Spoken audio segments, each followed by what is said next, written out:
I'm not surprised that we're seeing these terrorism charges and first-degree murder charges, but it is a risky move. And terrorism requires either an intent to intimidate the public or influence government policy. And New York has a more narrow first-degree murder law than most states. So it does result in an increased potential penalty. It's 20 to 25 years without the possibility of parole for first-degree murder, and only 15 with the possibility of parole for second-degree murder. So I understand why Bragg's office did this. Let's touch on Luigi Mangione with comedian Sammy Obeid. I wouldn't call Luigi to terrorism, man. I mean, you could say he had a mission, and he definitely gave up the rest of his life to do that, and it was a violent mission, and he did it, and so you could say it was a Luigi jihad,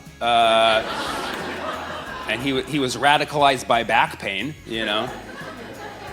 Allegedly, by the way, allegedly. Yes, I gotta say allegedly. We haven't matched the eyebrows yet. Yeah. Obeid, as always, tears into the heart of the issue. Terrorism charges? Really? More from Obeid in a moment. Everybody's affected by healthcare.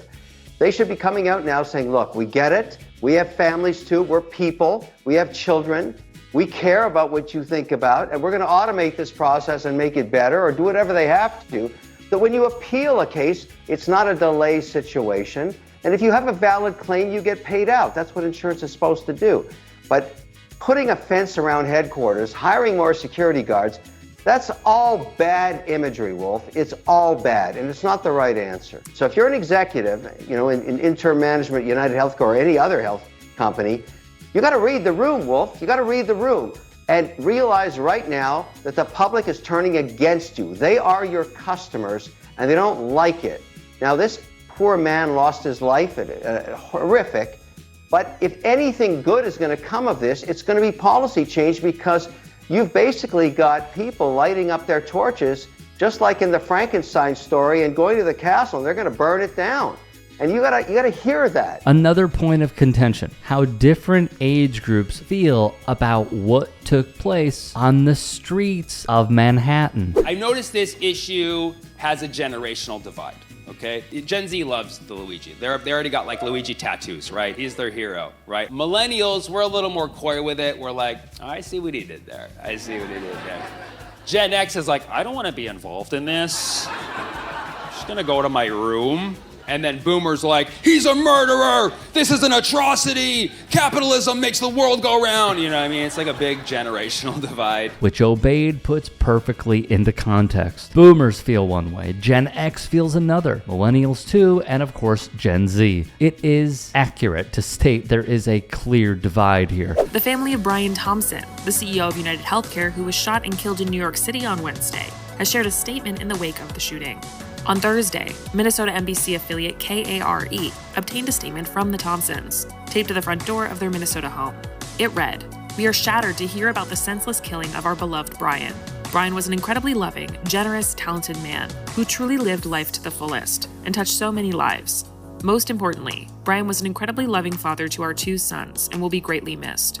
We appreciate your condolences and request complete privacy as our family moves through this difficult time." For many, they are not buying it. I get it. You have a guy who was shot. I'm not glorifying that. I'm just making jokes. And I've already made a bunch of jokes, and people have been getting on my case. One guy commented on my Luigi jokes, like, a wife lost a husband.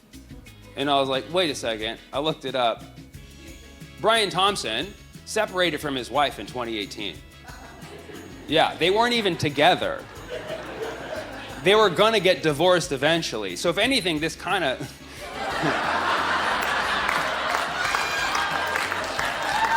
Let's be honest.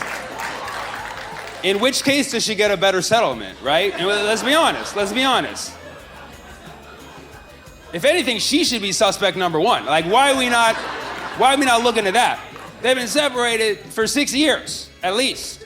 That's crazy.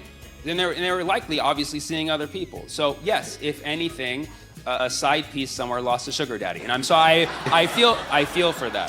As Obeid puts it in perspective, Thompson was separated from his wife and on the verge of divorce. This storyline has been downplayed by many boomers when discussing the topic. That's Brian Thompson right there, the CEO of United Healthcare. He was shot and killed while outside the Hilton Hotel And United Healthcare, of course, one of the largest corporations in America. We're told that Thompson was headed to a conference for United Healthcare that was expected to happen in the ballroom of that hotel, of the Hilton there in Midtown, when there was a gunman who fired shots about 20 feet away from him as he was approaching that hotel. We don't have anything on the way of motivation yet. The police are saying that they think it could be a targeted hit, that the gunman was lying in wait. If this was a conference that had been announced in advance, perhaps he then knew the CEO was going to be there. That would explain why he struck at this moment. Furthermore, on the reaction from the electorate and Americans as a whole. It's horrible to lose your father. This is a horrible thing. And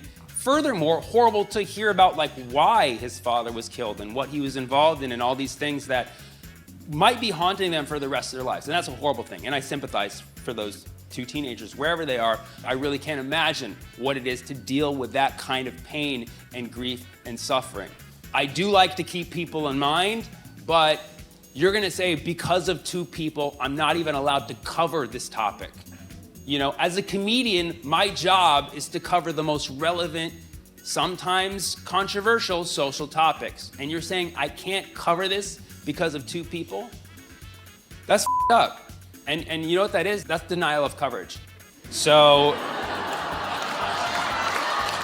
Obeid shows us how professional comedians set up a punchline with precision. Please, if you can, check out Sammy Obeid's YouTube channel for more long-form content from his shows. It's fantastic. Go to his website, sammyko.com, for tour updates to see if he is coming to a city near you, which, by the way, go to it, duh. Of course, his Instagram, which can be found at the handle under his name, at Sammy Obeid, and TikTok before Marge and Lauren Bobo decide to shut it down. Shout out to Sammy as always. His content and stand-up is A+ top tier stuff. Hey, I appreciate you watching. Now, if you can, please do become a channel member by going to youtube.com/tytsports and clicking the join button. If that's too much for you, you can just go to tyt.com/join to become a member. It helps all of us out here at the Young Turks and keeps our network afloat. In addition, you could follow me on my socials on Twitter,